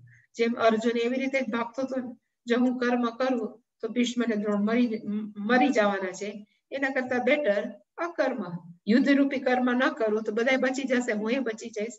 એટલે ભગવાને કીધું કે એવું મહેરબાની કરી ન કરતા. તે સંગહ અકર્મણી માં અસ્તુ. તારો સંગ કે તારી આસક્તિ છે એ કર્મ ન કરવાની અંદર ન હોવી જોઈએ. અને ભગવાને એવું શું કામ કીધું? આપણને ગમે કે ન ગમે આપણે કર્મ જ કરી શકીએ. કારણ કે ત્રીજા અધ્યાયમાં એવું આવશે, નહીં કશ્ચિત ક્ષણમપી જાતુ તિષ્ઠતિ અકર્મકૃત. કોઈ પણ વ્યક્તિ છે ક્યારે પણ ઇવન એક સેકન્ડ માટે પણ કર્મ કર્યા વગર રહી શકતો નથી. એના કરતા બેટર કે સારી વસ્તુ કઈ છે? તો કે એક જ કર્મ કરવું. અને કર્મ પણ પાછું કેવું કરવું કે જેનાથી આપણે આપણા ગોલને કે આપણા ધ્યેયને પામી શકીએ. એટલે જે વ્યવસાયાત્મિક બુદ્ધિ છે એ આપણે એકવાર નક્કી કરીએ તો એની પ્રમાણે આપણે આપણું કર્મ પણ નક્કી કરીએ. આ રીતે કર્મ કરું તો પછી મારું આમ થશે. એટલે કે ભલે ભગવાને પહેલે વ્યવસાયાત્મક બુદ્ધિનું પ્લેટફોર્મ બાંધી દીધું, પણ એ કનેક્ટેડ કોની સાથે છે? તો કે કર્મણેવ અધિકાર. એકવાર માણસને ખબર પડે કે આ રીતે કર્મ કરવાથી મને આમ થાય, તો માણસ પછી પોતાનો રાજમાર્ગ વિચારે કે હું કર્મ કેમ કરું. મોટા ભાગની જે કોર્પોરેટ વર્લ્ડ હોય ને, એ લોકો પ્લાનિંગ કરતા હોય કે ભાઈ 1 વર્ષની અંદર આપણો પ્રોફિટ કેટલો હોવો જોઈએ, એ પ્રોફિટ પ્રાપ્ત કરવા કેને કેટલા પછાડવા, આપણે કેવી રીતે આપણું પ્રોડક્શન વધારવું, એવરીથિંગ ઇઝ પ્લાનિંગ. એવી રીતે માણસોના જીવનની અંદર પણ શું હોવું જોઈએ, તો કે પ્લાનિંગ. અને કેવું પ્લાનિંગ, તો પૂછે કે ભાઈ તમારો જીવનનો ગોલ શું છે, તો 2 પ્રકારના ગોલ હોય. આ તો જસ્ટ મને એક છે શોર્ટ ગોલ અને બીજો છે લાંબા.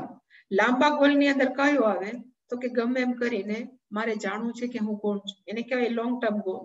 અને એક છે શોર્ટ ટર્મ ગોલ, એની અંદર છે કે મારે ચિત્ત શુદ્ધિ કરવી છે, પછી મારે છે એ આટલી વખતમાં જપ કરવા છે કે ડિસિપ્લિન વોટેવર, એ બધાને કહેવાય શોર્ટ ટર્મ ગોલ. અને એ પ્રમાણે આપણું જીવન આપણે ગોઠવા કરીએ. શોર્ટ ટર્મ ગોલ કયો છે, તો કે ભાઈ જપ કરવા છે આટલા, તો કેટલા દિવસમાં પતાવું, આ કેટલા દિવસમાં અભ્યાસ કરું, એ રીતે જે ગોઠવવું એને કહેવાય વ્યવસાયાત્મિકા બુદ્ધિ. એને જ કહેવાય કર્મણી એવ અવધિકાર. આપણો અધિકાર શેમાં છે પસંદગી, તો કે કર્મમાં. એટલે કે એક જ શ્લોક છે પણ એ એટલું કહી જાય છે કે આપણે માત્ર કર્મ જ કરી શકીએ, ફળની આપણે ક્યારે મળવાનું નથી એવું નથી, મળશે જ, પણ દુઃખી થવા કરતા કેવી રીતે આપણે એને સ્વીકારવું, એમાં જે કહેવાય ને એની જે બ્યુટી છે, એનાથી માણસો શું થાય, તો કે ઓછા દુઃખી થાય. એટલે કેવી રીતે સ્વીકારો એની બ્યુટી ભગવાન કહેશે. અને છેલ્લે કર્મનું કારણ પણ ન ગણવું, અને છેલ્લે કર્મની ઉદાસીન પણ ન રહેવું, એટલે કે સતત કર્મ એવ કરો. અમુક માણસો છે ને આની અંદર એમ કે છે કે ભગવાન કર્મયોગનો અર્થ શું થાય, તો કે નિષ્કામ કર્મ. એને જનરલી માણસો કર્મયોગની વ્યાખ્યા આપે, પણ ખરેખર એવું નથી. કર્મયોગ છે નિષ્કામ કર્મ નથી. માણસ છે એ વિચારશીલ છે, અને જે વિચારશીલ માણસ છે ને કર્મ ફળ વગર કોઈ કામ ન કરે. અને ઇવન શંકરાચાર્ય આમાં જ ક્યાંક લખ્યું છે, મૂર્ખ અપી, ઇવન હાવ નાનું છોકરું હોય કે અક્કલ વગરનું હોય ને, એને પણ કોઈ પણ કર્મ ફળના પ્રયોજન વગર એ કામ કરે જ નહીં. નાના છોકરાને આપણે કહીએ કે તું આ કામ, તું ના જ પાડે, પછી આપણે કઈક મોટી ચોકલેટ આપીશ, એ તરત દોડતું જાય, કારણ કે એને ખબર છે કે ફળ મળવાનું ચોકલેટ. એવી રીતે આપણે એમ કહીએ કે નિષ્કામ કર્મ કરો, પણ શું કામ કરવું, માણસોને પ્રશ્ન તો થાય. એટલે કે કર્મયોગ છે નિષ્કામ કર્મ નથી, પણ કર્મયોગનો અર્થ છે કે હું કર્મ કરું છું શેના માટે, તો કે ચિત્ત શુદ્ધિ માટે. એ મારું ફળ મારે જોઈએ છે, કારણ કે આપણને પુણ્ય મળવાનું જ છે. આપણે જો કર્મયોગ રૂપી લાઈફસ્ટાઈલ જીવીએ તો પુણ્ય મળશે, અને જો પુણ્ય મળશે તો એ પુણ્ય મારે ક્યાં વાપરવું છે, દુન્યવી જગતના કોઈ પણ સિદ્ધિ માટે વાપરવું, કે પુણ્ય છે એ મારે કેમ વાપરવું, તો કે મારે બીજું કઈ પુણ્ય નથી જોતું, પણ એ પુણ્ય છે ચિત્ત શુદ્ધ્યર્થ. ઘણા માણસો એમ કે મને તો પુણ્યમાં રસ નથી. એટલે સ્વામીજી હંમેશા કહેતા કે એ લોકો જે બોલે છે કે મને પુણ્યમાં રસ નથી, એ લોકો ગાંડા કહેવાય. આપણને પુણ્યમાં જ રસ છે, કારણ કે આપણે એટલા જ્ઞાની કક્ષામાં નથી ગયા કે ન પુણ્યમ ન પાપ. આપણે બધા જે મધ્યમ અધિકારી, એટલે કે મધ્યમ અધિકારી માટે પુણ્ય છે કેવું છે, તો કે અત્યંત જરૂર. તો એ પુણ્યને જે વેપારી છે ને એ બધું જ, એ કોઈક વસ્તુ છે ને હાઉ ટુ યુઝ એ ખબર હોય. એવી રીતે માણસોને ખબર હોવી જોઈએ, કુશળ છે એને, કે પુણ્ય છે એને હું કેમ વાપરી નાખું તો it will be useful to me, એ મને કેમ ઉપયોગી થાય. તો આપણે ભગવાનને કહીએ કે પુણ્ય મળ્યા છે, હાચવીને રાખજો, મારે એને કર્મ ચિત્ત શુદ્ધિ માટે જોઈ. તો એને કહેવાય પૂજ્ય સ્વામીજીની ભાષામાં કે પ્રેગ્મેટિક લીવ લાઈફસ્ટાઈલ, બુદ્ધિપૂર્વકનું જીવન. બરાબર આપણે કર્યા જ કરીએ એવું નહીં, આપણે જે જીવીએ છીએ, જે કરીએ છીએ, એ બધું જ સમજણપૂર્વક કરવા માટે જ ભગવાને કર્મયોગ કીધું. ખાલી આંખ બંધ કરીને નિષ્કામ કર્મ કરતો જા એવું નથી. મારે કર્મયોગ કરવો છે, પણ કયા ભાવનાથી, તો કે છેલ્લે મારો કહેવાય ને આજે લોંગ ટર્મ ગોલ એ સિદ્ધ કરવા માટે થઈ શોર્ટ ટર્મ ગોલ કયો છે, તો કે કર્મયોગ.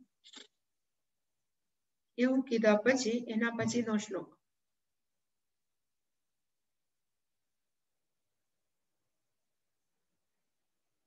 એમાં પેલી વ્યાખ્યા છે આઈ થિંક. આમાં ભગવાન આટલું બધું કે શંકરાચાર્યજી લખ્યું નથી. મેં ઓલામાં જો કે કોપી પેસ્ટ કર્યું હતું, પણ છતાં એમાં લખ્યું છે કે યદિ કર્મ ફલમ ન ઈષ્યતે, જો મને કર્મ ફળની તમારે એમ કહો છો કે અપેક્ષા ન રાખવી, તો કેમ કર્મણા દુઃખ રૂપેણ, તો પછી મારા કર્મ જે દુઃખ રૂપે છે એવું મારે શું કામ કરવું. એવું અકરણે પ્રીતિ મહાભૂત, ન કરવાની અંદર તારે પ્રેમ ન હોવો જોઈએ. એટલે કે કર્મ યુ મસ્ટ કે તારે કરવું જ જોઈએ. હવે શંકરાચાર્યજી પહેલી વ્યાખ્યા, કર્મયોગની પહેલી વ્યાખ્યા આના પછીના શ્લોકની અંદર. હજી સુધી હવે ભગવાન ખરેખર આમાં કર્મયોગનું ઇન્ટ્રોડક્શન આપે છે. અત્યાર સુધી તો ભગવાને કર્મની થિયરી કરી, પછી કર્મયોગના વખાણ કર્યા, વ્યવસાયાત્મિકા બુદ્ધિના વખાણ કર્યા. હવે કર્મયોગ 48માં શ્લોક. યદિ કર્મ ફલ પ્રયુક્તેન ન કર્તવ્ય, જો મારે કર્મ ફળને ધ્યાનમાં રાખીને મારું કર્મ કરવાનું ન હોય તો કર્મ કથમ તર્હિ કર્તવ્ય, તો પછી હું કર્મ અને કર્તવ્ય શું કામ કરું, શા માટે કરું? એટલે ભગવાને હવે 48માં શ્લોકમાં કહ્યું કે કેવી રીતે કર્મ કરવું જોઈએ. 48મો શ્લોક. યોગસ્થ કુરુ કર્માણિ સંગં ત્યક્ત્વા ધનંજય સિદ્ધિ સિદ્ધ્યો સમો ભૂત્વા સમત્વં યોગ ઉચ્યતે.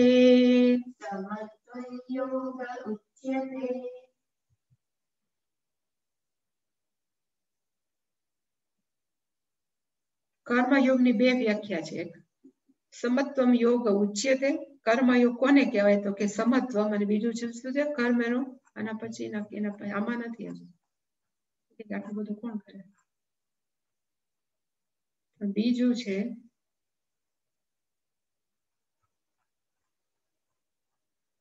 યોગ કર્મ સુકૌશલ.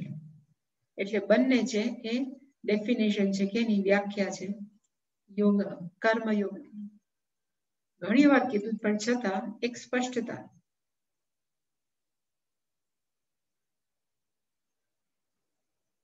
જ્યારે આપણે બોલીએ ને કર્મયોગ,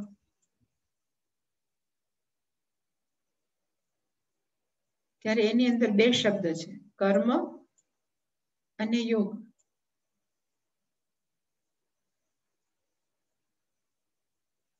કર્મની અંદર શું આવી શકે?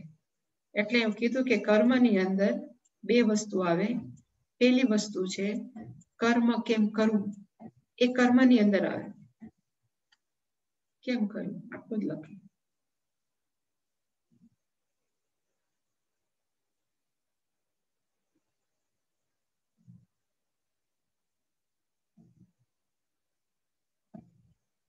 અને બીજું કર્મનો બીજો અર્થ ફળ કેમ સ્વીકારવું.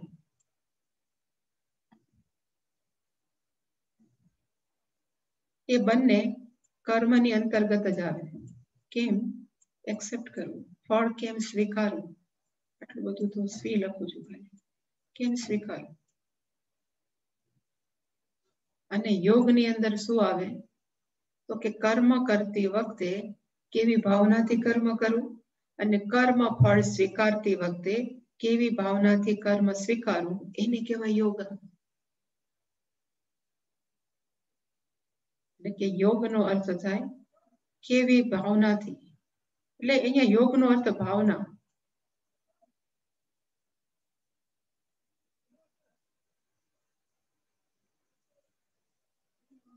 કેવી ભાવનાથી કર્મ કરવું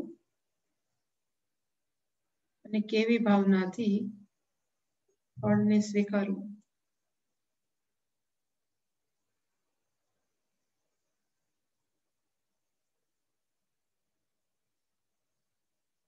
કર્મ કેમ કરવું એમાં જ્યારે આવે ત્યારે આપણે જોયું છે કે કર્મ છે એ 3 પ્રકારના છે. સાત્વિક કર્મ, રાજસિક કર્મ અને તામસિક કર્મ. અહીંયા સાત્વિક એટલે સા, અહીંયા છે રાજસિક એટલે કે રા, અને તામસિક એટલે તા. 3 પ્રકારના કર્મ છે. એમાં તામસિક કર્મ છે એમાં આપણે આનંદ તો જોઈ છે પણ બીજાને પીડા આપીને એવું કર્મ કરવું એને કહેવાય તામસિક. રાજસિક કર્મ એટલે કે આનંદ તો જોઈએ છીએ, હું ભલો અને મારું કુટુંબ ભલું, બીજાનું જે થવું હોય એને કહેવાય રાજસિક કર્મ. જ્યારે સાત્વિક કર્મનો અર્થ થાય મારે આનંદમાં રહેવું છે પણ બીજાને મદદ કરીને બધાને હેલ્પફુલ થઈને. એટલે જ્યારે કર્મયોગની અંદર આવે કે કર્મ કેમ કરવું, તો એની અંદર આ બે પહેલા તો બાકાત જ રહી જાય. સીધે સીધા બાકાત કયા આવે તો કે રાજસિક અને તામસિક કર્મ તો કરવા જ નહીં. હવે બાકી ક્યાં રહ્યા તો કે સાત્વિક કર્મ. હવે સાત્વિક કર્મ છે કેમ કરવું? નહીતર માણસો એમ કે મેં તો ભગવાન કહેવાય ને કોકને માર 2-3 ઝાપટ મેં કીધું ઈશ્વર આપણું બુદ્ધિ વહેલું છે, એવું ન થવું. એટલે કે રાજસિક અને તામસિક કર્મ છે એ ક્યારે પણ સ્વીકાર્ય નથી, કારણ કે બીજાને પીડા આપીને આપણે આનંદ લઈએ એ ક્યારે શાસ્ત્રને મંજૂર નથી. સ્વામીજી સ્ટોરી કરી, પણ આજે સ્ટોરી જે આની બધું મંડાણ નથી કર્યું. એટલે તો કે સાત્વિક કર્મ કરવું, અને સાત્વિક કર્મ કરતી વખતે પણ હું કર્મ કેમ કરું છું, કોના માટે કરું છું એ સ્પષ્ટ સમજણ, એને કહેવાય કર્મનો પહેલો ભાગ. કે કર્મ કેવું કરવું તો કે મારું નિત્ય કર્મ, નૈમિત્તિક કર્મ એ બધાને કહેવાય સાત્વિક કર્મ. અને પ્લસ એ જે પંચ મહાયજ્ઞ છે ને એને સાત્વિક કર્મ કહેવાય. એ અને પ્લસ આપણી જવાબદારીઓ, રિસ્પોન્સિબિલિટીઝ, એને બધાને કહેવાય સાત્વિક કર્મ. પણ આપણે જ્યારે આપણે રિસ્પોન્સિબિલિટી નિભાવતા હોય ને ત્યારે જ આપણે ફ્રસ્ટ્રેટ થાય, એટલે કે આપણે ઇરિટેટ થાય ને આપણે ખીજાય કે આટલું બધું મા બાપ માટે કરું છું, આટલું બધું ઘરવાળા માટે કરું છું, આટલું છોકરા માટે કરું છું, કોઈ સમજતા જ નથી, કોઈનામાં બુદ્ધિ જ નથી, એવું સતત આપણા મનમાં થાય છે. એટલે ત્યારે કર્મયોગ છે એ આપણને શું થાય તો કે હેલ્પફુલ થાય. એટલે કે તમારે કર્મ તો કરવાનું છે, નો ચોઈસ, કારણ કે કર્મ માં ભૂહુ, અકર્મણી માં ભૂહુ, એટલે કર્મ કરવું જ પડે. અને ચોઈસ છે તો કઈ ચોઈસ છે તો કે સાત્વિક કર્મ કરવું. સાત્વિક કર્મની અંદર શું આવે તો કે મોટા ભાગે ઓલ રિસ્પોન્સિબિલિટી, જવાબદારી આવે.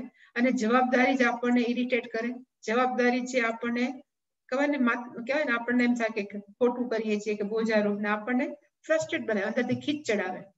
હવે આ ભાવના મનમાંથી કાઢવા માટે ભગવાને કીધું કે કર્મ કરવું તો કેમ કરવું, તો કે આ કર્મ કરતી વખતે એવું સતત મનમાં રાખો કે હું જે પણ કર્મ કરું છું એ મારા પરિવારજન માટે નથી કરતો કે કરતી, કે જે પણ કરું છું એ ઇવન સોસાયટી માટે પણ કરવું કરતો નથી, કારણ કે એમાં ભૂત યજ્ઞ અને મનુષ્ય યજ્ઞ છે એ પાછો અહંકાર આપી શકે. એટલે કે હું મારા પોતાના માટે કરતો કે કરતી નથી, હું જે પણ મારી જવાબદારી છે એઝ અ હ્યુમન બીંગ, મનુષ્ય તરીકે છે એ હું બધી જવાબદારી કરું છું. પણ કેવી ભાવનાથી તો કે ભાવના કરતી વખતે ઈશ્વરાર્પણ બુદ્ધિ. જે પણ કરું છું એ કઈ ભાવનાથી કરું છું તો કે ભગવાનને અર્પણ કરવાની ભાવના. એટલે જ્યારે આ વિચાર આવે એ ત્યારે જ કર્મયોગ છે એ શક્ય બને, જ્યારે આપણે ઈશ્વરને જાણતા હોય, જ્યારે આપણે ઈશ્વરને પ્રેમ કરતા હોય તો જ કર્મયોગ છે શક્ય છે. અને ભક્તિનો અર્થ એવો નથી કે ભગવાન સામે બેસીને સામે કીર્તન કરવા. હું એમ નથી કે ભક્તિ નથી, પણ હું એમ કહું છું એ જ માત્ર ભક્તિ નથી. કે જ્યારે આપણને ખબર પડે કે ઈશ્વર છે, હંમેશા બોલે છે ઈશાવાસ્યમિદમ સર્વમ, પછી 9મા અધ્યાય બોલે કે અહીંયા છે બધું ભગવાન છે. હવે એકવાર જાણી લીધું કે શાસ્ત્રમાં લખ્યું છે અહીંયા જે છે એ ભગવાન છે, પછી પરિવારજનો પણ કદાચ આપણને ગમતા હોય કે ન ગમતા હોય, જ્યાં આપણે કામ કરતા હોય માણસો આપણને ગમતા હોય કે ન ગમતા હોય, પણ એ ખરેખર કોણ છે તો કે ઈશ્વર જ છે. કારણ કે ઈશાવાસ્યમિદમ સર્વમ, જે છે બધું ઈશ્વર જ છે. તો તમે કરો છો કોના માટે? એ પરિવારજનો માટે કરો છો તો કે ના, એમાં રહેલા ઈશ્વર માટે કરું છું. એવી જ રીતે હું ઓફિસમાં જે પણ કામ કરું છું કોના માટે કરું છું? મારા પગાર માટે કરું છું તો કે ના, જે પણ ઓફિસમાં કે કોઈ પણ મારી દુકાન કે વોટેવર છે એ જે પણ કામ કરું છું, ઇવન જે ગ્રાહકો આવે છે એની સાથે ઇન્ટરેક્ટ કરું છું, એ બધા જ હું કર્મ કેવી રીતે કરું તો કે મારી સામે આવેલી વ્યક્તિ જેની સાથે હું કર્મની લેવડ દેવડ કરું છું એ બધા જ કોણ છે તો કે ઈશ્વર હે. પછી આપણી ઉપર ખીજાતો હોય એ પણ ઈશ્વર છે, આપણને કહેવાય ને કે અવોઇડ કરતો હોય એ પણ ઈશ્વર છે, અને આપણી ઉપર વધારે પડતા મીઠા મધ જેવા ફૂલના શબ્દો ચડાવતો એ પણ ઈશ્વર. એ બધી રીતે જો આપણે કર્મ કરી શકીએ તો એને કહેવાય કર્મયોગ. પછી ફળ સ્વીકારવું કેમ? આપણે ધારો કે કર્મ કરતા હોય તો ફળ સ્વીકારવું કેમ? અને ફળ છે ઓલા 4 રીતે મળવાના છે, ધાર્યું હોય, ન ધાર્યું હોય, એને વચ્ચેનું, ધાર્યા કરતા વધારે, ધાર્યા કરતા ઓછું, ધારેલું જ અને ઓપોઝિટ. હવે 4 આપણે ગમે એટલું કરીએ એ તો મળવાનું જ છે. કારણ કે એ પણ આપણી ચોઈસ નથી, આપણી પસંદગી નથી. તો ફળ સ્વીકારવાનું જ રહ્યો તો કેવી રીતે સ્વીકારવું? તો કે જે પણ બને છે, જે પણ છે, જો ભગવાનની પ્રસાદી. હવે તો છે ને ઓલા તિરુપતિના લાડુ નાના થઈ ગયા, પેલા તો મસ્તીના આવડા મોટા મોટા આવતા, હવે આવી લાડુરી આપે નાની નાની. પણ હવે ત્યાં જઈને આપણે કહીએ કે પહેલાના જમાનામાં મોટી લાડુરી આપતા હતા, મારે એ જ લાડુરી આપો, તો કે શક્ય નથી. એવી રીતે આપણે ભગવાનને કહીએ કે મેં આટલા પૂજા કર્યા, આટલા જપ તપ કર્યા, મને આ જ ફળ જોઈએ, તો કે શક્ય નથી. અને શક્ય શું કામ નથી? આપણા કર્મ ઉપર જ છે. એટલે કે એ બધું જે આપણને મળે છે એ ઈશ્વર છે, એ કર્મ ફળ દાતા છે. અને જો કર્મ ફળ દાતા હોય તો એ પોસ્ટ ઉપર બેઠો છે કર્મ ફળ આપવાની, તો આપણને જો ઈશ્વર ઉપર પ્રેમ હોય, ઈશ્વર પર વિશ્વાસ હોય, તો કર્મ ફળ કેમ સ્વીકારો? તો કે બેઠો બેઠો કર્મના ફળ રૂપી પ્રસાદી મોકલા જ કરે, કારણ કે એ છે ઈશ્વર ફલદાતા. અને જ્યારે આવી રીતે મોકલતું હોય તો એ બધા જ ફળ કેવી રીતે સ્વીકારવું? તો કે ઈશ્વરની પ્રસાદી છે, એ જે ભાવના છે એને કહેવાય યોગ. એટલે માણસો કે કર્મયોગ કર્મયોગ, પણ યોગ છે એ કેમ કરવું અને કેમ કર્મનું ફળ સ્વીકારવું, એ ભાવના છે. જ્યારે કર્મનો અર્થ છે કર્મ કેમ કરવું અને કર્મનું ફળ કેમ સ્વીકારવું. જે સાત્વિક કર્મ છે એને જ કર્મ કહેવાય, અને ફળ જે સતત સ્વીકારીએ છીએ, અત્યારે મનમાં કેવી ભાવના રાખીએ છીએ, એને કહેવાય કર્મ. અહીંયા ભગવાને ધ્યાન શેના ઉપર આપ્યું છે? તો કે ફળ ઉપર. ઓલામાં તો કર્મ શું છે ને, યોગ કર્મ શું કૌશલ્ય, ત્યાં કર્મ કેમ કરવું એના ઉપર છે. અહીંયા ભગવાને રાખ્યું છે ફળ કેમ સ્વીકારવું. કારણ કે ફળ જ્યારે આપણને પ્રાપ્ત થાય ત્યારે આપણા હાથમાં જેવું હોય એવું નથી હોતું. અને જો આપણે ફળને સ્વીકારવાની અંદર આપણા મનનું મેનેજમેન્ટ ન કરી શકીએ તો માણસ છે એ વધારે પડતો ઉત્સાહિત થાય અને વધારે પડતો ડિપ્રેસ પણ થઈ શકે. એના કરતા બેટર શું હોવું જોઈએ? તો કે યોગ સમત્વમ ઉચ્યતે. આની અંદર જે છે ને સમત્વમ યોગ ઉચ્યતે, એનો અર્થ થાય કે ખરેખર યોગ કોને કહેવાય? કર્મયોગ. તો એની પહેલી વ્યાખ્યા છે કે આપણું મન બેલેન્સ રહે. આપણું મન જેને ક્યારે બેલેન્સ રહે? કર્મના ફળ સ્વીકારતી વખતે. જો આપણું મન છે એ જો બેલેન્સ રહે તો એનું નામ શું છે? તો કે યોગ. એટલે કે ખરેખર સમત્વમ કર્મયોગ ઉચ્યતે. આપણે જો મૂકવું હોય આપણી અન્ડરસ્ટેન્ડિંગ માટે તે મૂકી શકીએ. અને કઈ બાબતની અંદર? એટલે ભગવાને કીધું સિદ્ધિ અસિદ્ધિ. સિદ્ધ સિદ્ધિઓ ની અંદર બે છે. દ્વંદ્વ, જીવનની અંદર ઘણા બધા દ્વંદ્વ છે. ક્યારેક આપણે સક્સેસ જાય, ક્યારેક આપણે ફેલ્યોર થાય, ક્યારેક આપણે જીતી જાય, ક્યારેક આપણે હારી જાય, ક્યારેક આપણા જીવનમાં સુખ આવે, ક્યારેક દુઃખ આપે. એ બધા કરવાનું કેમ છે? એટલે ભગવાન કે સમભૂત્વ, બધા એક સરખા કરી નાખે. અને સરખા કરવી તો કેવી રીતે કરીએ? તો આપણે ફળની અંદર તો ફેરફાર નહીં કરી શકીએ, પણ આપણે આપણા વિચારોની અંદર તો ફેરફાર કરી શકીએ. અને આપણા ફેરફારોની વિચારનો એક જ અર્થ કે જે પણ મળે છે એ ઈશ્વરની પ્રસાદી છે પ્રાપ્ત. જે રીતે પેલી હંમેશા ઓલી સ્ટોરી હું કરું છું કે એક મહારાજ હતા, 5 મિનિટની વાત છે. એક મહારાજ હતા, એ મહારાજ છે એ રાતે રામધૂન કરવા ગયા અને સાચા ભગવાનના ભક્ત હતા. રામ રામ નારાયણ નારાયણની ધૂન કરતા હતા. નારાયણની ધૂન કરીને રાતે 1 વાગે આખું મંડળી છૂટી. મંડળી છૂટીને બિચારા પોતાને ઘરે પાછા ભગત જતા હતા. હવે ત્યારે જ એક વ્યક્તિએ ચોરી કરી. ચોરી કરીને ભાગ્યો તો એની પાછળ પોલીસ પડી. એટલે એને એમ થયું કે મારી ચોરેલી આઈટમ છે કોની ક્યાંક નાખી દો, એટલે પોલીસ મને પકડે તો હું પકડાવું નહીં. ત્યારે એને જોયું કે ઓલા મહારાજ છે એ બિચારા નારાયણ નારાયણ કરતા જતા હતા, તો એની જોડી હતી એમાં જે ચોરી કરીને હતું એ નાખી દીધી અને ઓલો ચોર ભાગી ગયા. અને પોલીસે જોયું કે એક માણસ જાય છે, એની હાથમાં જોડી છે, પકડ્યું તો ઓલા બધું માલ નીકળ્યો જે ચોરી કરેલો. એટલે પોલીસ પાસે લઈ ગયા. પોલીસ પાસે જઈને પોલીસે કીધું કે તે ચોરી કરી છે? તો કે નારાયણ નારાયણ. તો કે આને તો ગાંડો છે, જેલમાં નાખો. તો એને જેલમાં રાખ્યા. પછી કેટલાય દિવસ જેલમાં રાખ્યા. પછી નક્કી કર્યું કે આને સજા તો આપવી પડે, કારણ કે ઓલા બધા ઘરેણા જે ચોરી ગયો હતો એ બધા કીધું અમારા જ છે. ચોરનું મોઢું તો ન જોયું હોય એટલે કીધું આ જ ચોર છે. એટલે પછી કોર્ટમાં કેસ ચાલ્યો અને કેસમાં પછી જજે એને પૂછ્યું કે તે ચોરી કરી છે? તો કે નારાયણ નારાયણ. એકે જવાબ ન આપે, ખાલી નારાયણ નારાયણ કરે. એટલે પછી ખબર નહીં કે ઓલા ભગવાને કર્યું હશે કે ઓલા ચોરને એમ થયું કે કાંઈ નહીં, મેં ભગતને પકડાયો જે કાંઈ નથી કરતો, એટલે ચોર પોતે જ કોર્ટની અંદર હાજર છે. હાજર થઈને એવું કીધું કે ચોરી આણે નથી કરી, ચોરી મેં કરી છે, કઈ જગ્યાએથી કરી, કેમ કરી, બધી ડિટેલ આપી અને પોતે પકડાઈ ગયો. એટલે આને પછી ભગતને છોડી દીધા. એટલે પછી મીડિયા વાળા પાછા આવ્યા, અત્યારે હોય ને એ રીતે. અને મીડિયા વાળાએ પૂછ્યું કે શું થયું હતું, તમે કેમ પકડાઈ ગયા હતા? તો કે હું નારાયણનું ભજન કરીને ઘરે જતો હતો, ત્યાં નારાયણે મારી જોડીની અંદર કંઈક નાખ્યું. પછી નારાયણ આવ્યા, નારાયણ મને પકડીને લઈ ગયા. પછી નારાયણ મને જેલમાં નાખ્યો. પછી નારાયણે છે મને કોર્ટમાં લઈ ગયા અને નારાયણ સામે ઉભો રાખ્યો. પછી એમાં નારાયણ આવ્યા અને નારાયણે કીધું કે ચોરી તો મેં કરી છે, અને નારાયણ મને છોડી નાખ્યો. અને અત્યારે નારાયણ મને પૂછે છે એવું એને કીધું. એનો અર્થ કે એના બધા જ કર્મફળ છે, એની અંદર એને શું રાખ્યું છે? પકડી ગયા એ કર્મફળ જ. પછી એને ત્યાં જેલમાં નાખ્યો, એ કર્મફળ જ છે. પણ એને કોઈ વાંધો નહોતો મને પકડ્યો છે, કારણ કે બધામાં શું જોતા હતા? તો કે ઈશ્વર. એ નારાયણ બોલતા હતા ઈશ્વર છે, એટલે જ એનું મન કેવું રહ્યું? તો કે સમજવું.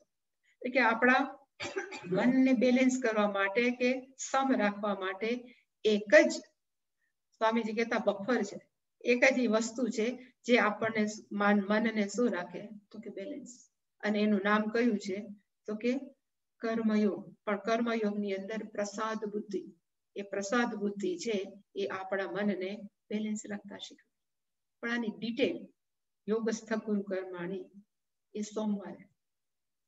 ઓમ પૂર્ણમદ પૂર્ણમિદં પૂર્ણાત પૂર્ણમુદચ્યતે પૂર્ણસ્ય પૂર્ણમાદાય પૂર્ણમેવાવશિષ્યતે. ઓમ શાંતિ શાંતિ શાંતિ. હરિ ઓમ. શ્રી ગુરુભ્યો નમઃ. હરિ ઓમ.